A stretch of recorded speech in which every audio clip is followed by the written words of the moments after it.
This talk is very complementary to the previous talk, essentially using these RFID tags to locate misplaced items on department store shelves. So let me just go through the motivations here. The trend is you want to make department store shelves smart, meaning that you don't want to have staff members do a visual check to see whether right items on the right shelves. And usually you lay out shelves, what to put where, all that. And you provide this information to customers. So customers will go there and look for the item and locate and buy. So typical goal is 3R3P. The right product is available on the right place at right price. This is the goal these department stores have, and we want to help on this. The previous work focused on two different approaches on these locating these items on the shelf. So one is dynamic approach, meaning that either these tags are moving, such as item with the tag on the conveyor belt, or you move these RFID reader to inspect all the items on the shelf. That's sort of the dynamic approach. Static approach is you place these items on shelf and also place antenna at stationary position and try to make sure the right items are on the right shelves. However, as you know, some customers may pick this up and place on wrong place, and therefore next customer won't be able to find the item which is supposed to be at designated location. And how do we detect this? As I said, staff members will go through visually and locate these and put them back on right place. We want to automate this using these RFID tags and readers as economically as possible. And this dynamic approach, because it's moving, you will have sort of the time series data of this location, especially these faces I'm going to talk about as previous speaker. On the other hand, by the way, as I said, you can move tags or move antennas. On the other hand, the static approach case, this is much harder.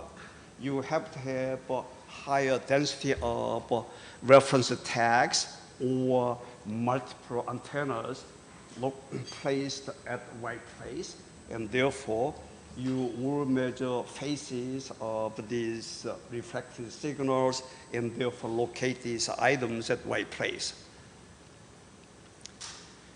The existing approaches, usually you do these, receive the signal strength fingerprinting. You collect these a priori from reference tags. I don't have the pointer.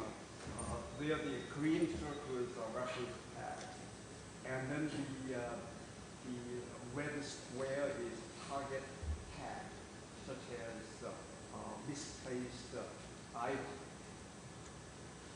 And then what you do is you have to do this phase shift analysis. In other words, you shift from expected location, and you see a phase difference by using the antennas located at fixed position. The challenge is, however, the locating tags, stationary tags,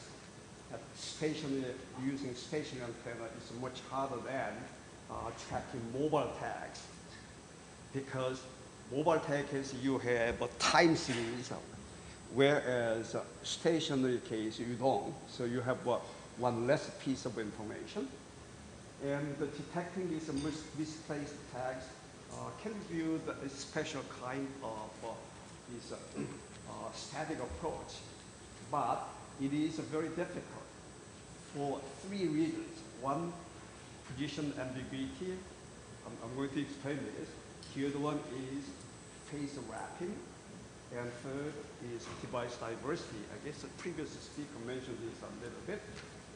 And this paper is addressing these three challenging questions to identify misplaced items in department store shelves.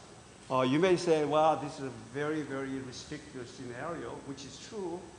However, you can see a lot of use cases.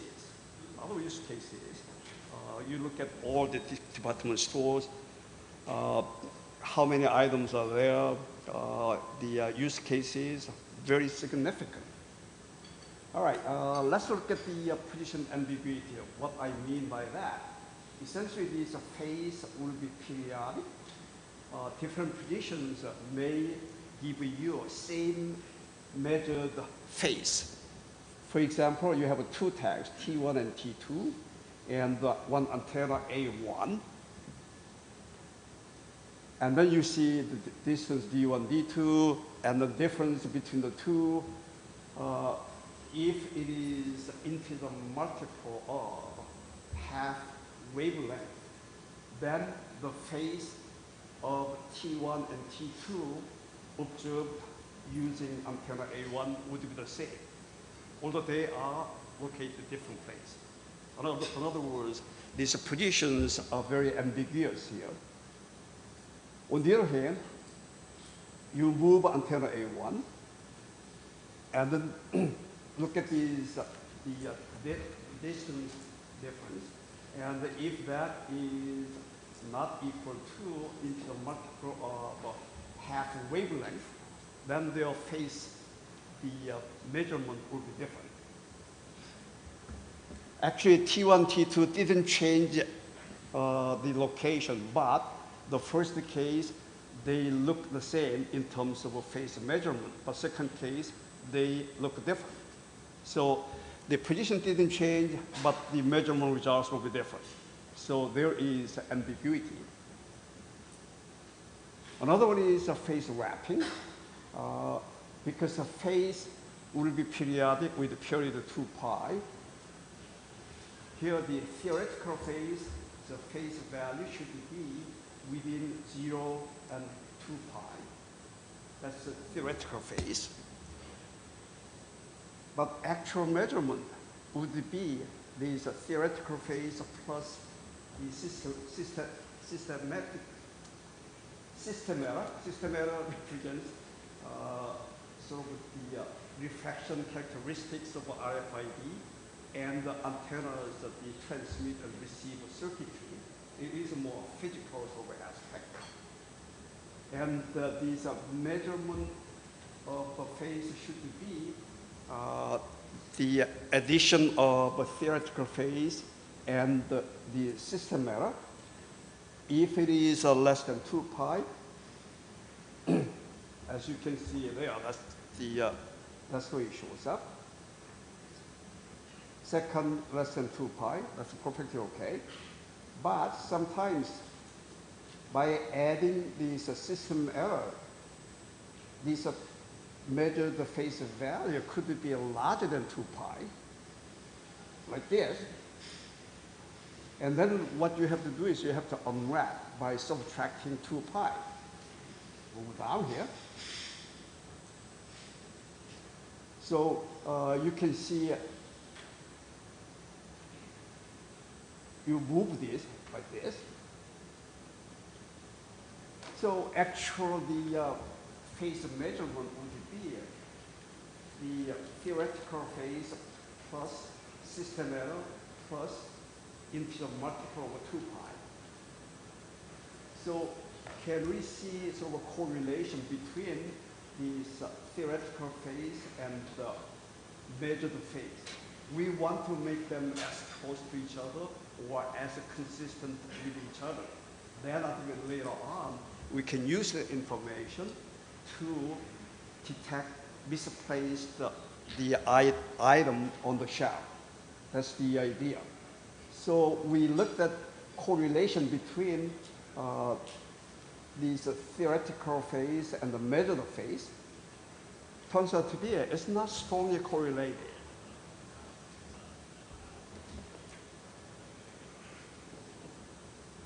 Somehow we have to figure out these jumps, 2 pi jumps, and we have to eliminate this in order to use these for determining the misplaced items. Mobile tags case is better because at times you have a consecutive measurements of this phase, and you look at sort of the relationship between 2 successive measured phases. So if the difference between 2 successive phases is greater than 2 pi, you subtract 2 pi. If less than minus pi, you add 2 pi. Is it off? Oh, sorry. Otherwise, sorry, I'm pretty sure you didn't hear me very well. Sorry about that.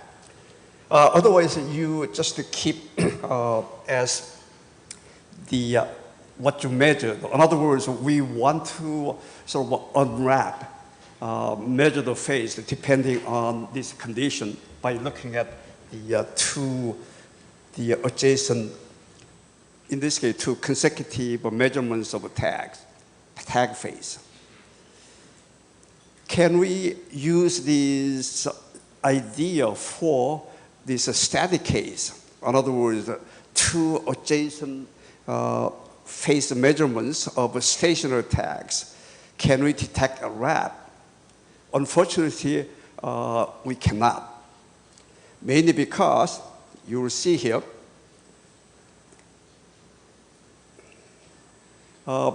remember, you are sampling these phases depending on sampling frequency. If you undersample, the difference could be 2 adjacent tag, the phase measurement can be different very significantly, and therefore, the coefficient of correlation between these unwrapped phase measurement based on the 2 adjacent tags and also the theoretical phase is not correlated very well. The third one is device diversity, so the challenge. The antennas may have different phases even if you use the same model. Actually, this is a rare, these antenna. Actually, interfaces are different. One is a round shape, the other one is a square shape.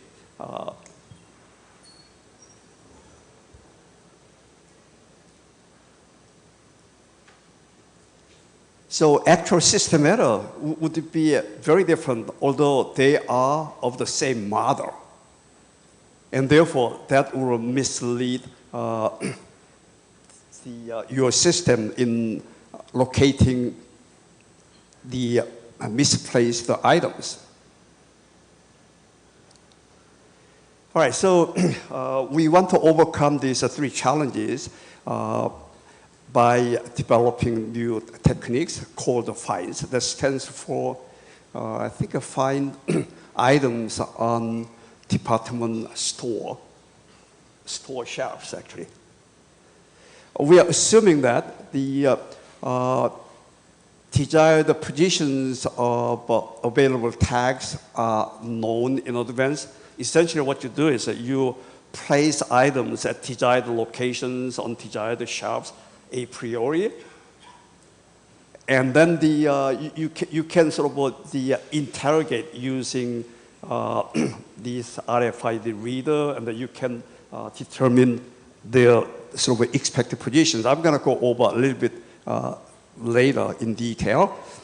These examples, again, applicable to a lot of the department store cases, such as the garment racks in the store. They don't move. You know exactly where they are. And also relative positions, but the antennas are not changing. In other words, the antenna is a rigid sort of a body of array. This antenna array I'm talking about.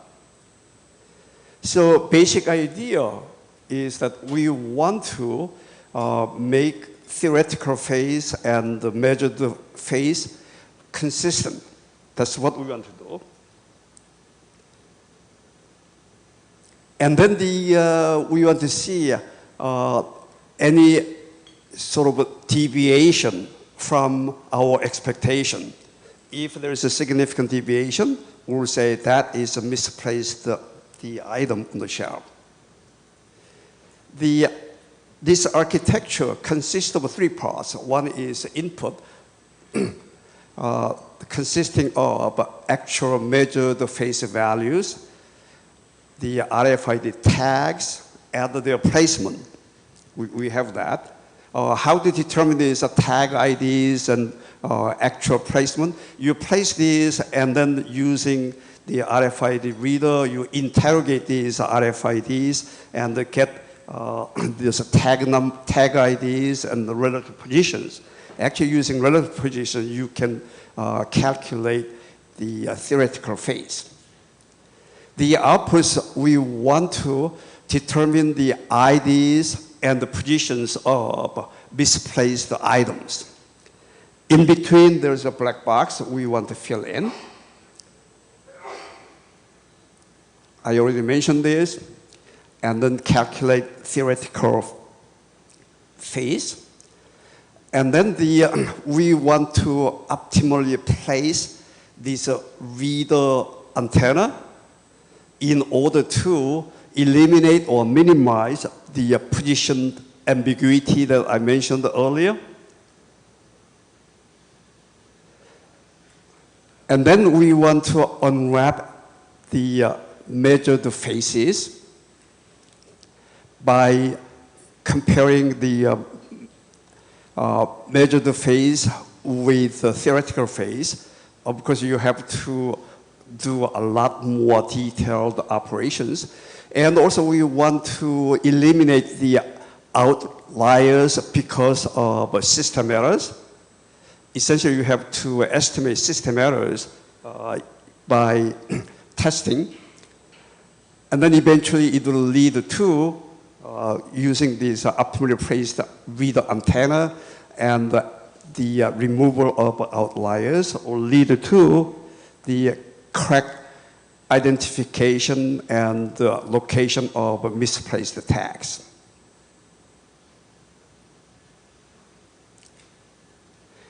She said, I have only 2 minutes. Actually, all the following slides are giving quality details of achieving all of these blocks in the middle. I'm not going to talk about that perhaps then. As I said, the deployment optimization is how to place antenna in such a way that position ambiguity will be minimized or eliminated.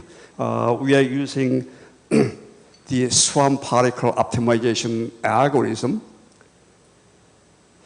Essentially, you're keeping one antenna and the exchanging position of 2 tags, for example here, and then see the phase difference of these theoretical values.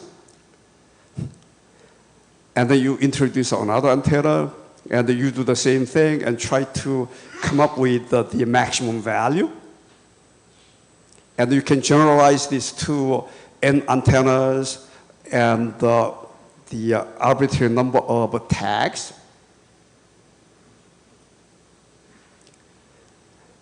And then you perform optimization in order to place or select this reference antenna.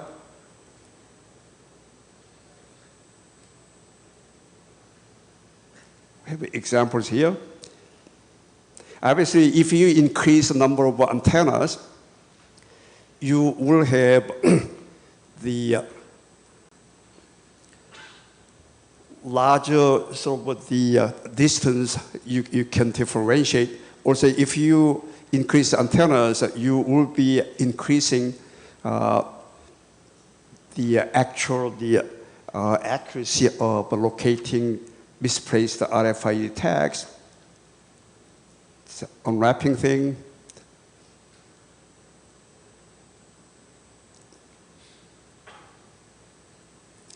Actually, according to this unwrapping algorithm, after unwrapping, by the way, we calculated the coefficient of a correlation between this unwrapped and the measured phase and the theoretical phase was close to 1. So it is very good. That's what we want to do. And finally, we want to detect outliers and remove that. This will deal with the device diversity. This part is a little bit hairy, by the way. You should read the paper. Yeah, okay. He's gonna just chop me off, so I'm gonna stop here.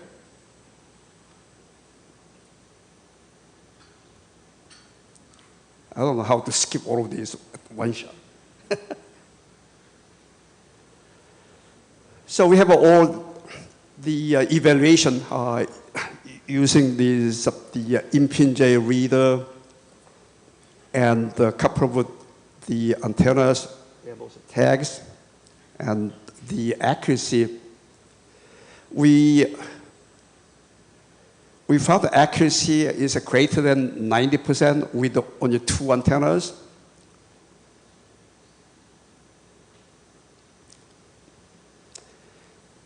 So here, what we did, we identified main challenges associated with identifying misplaced items on department store shelves, position ambiguity, phase unwrapping, and the device diversity, and came up with a solution which is very efficient or economical, and also scalable, and also it doesn't require a lot of reader antennas. And we evaluated to show these finds can achieve greater than 92% accuracy with only 2 antennas. Since my time is up, I'm going to stop here, answer whatever questions you might have. Thank you.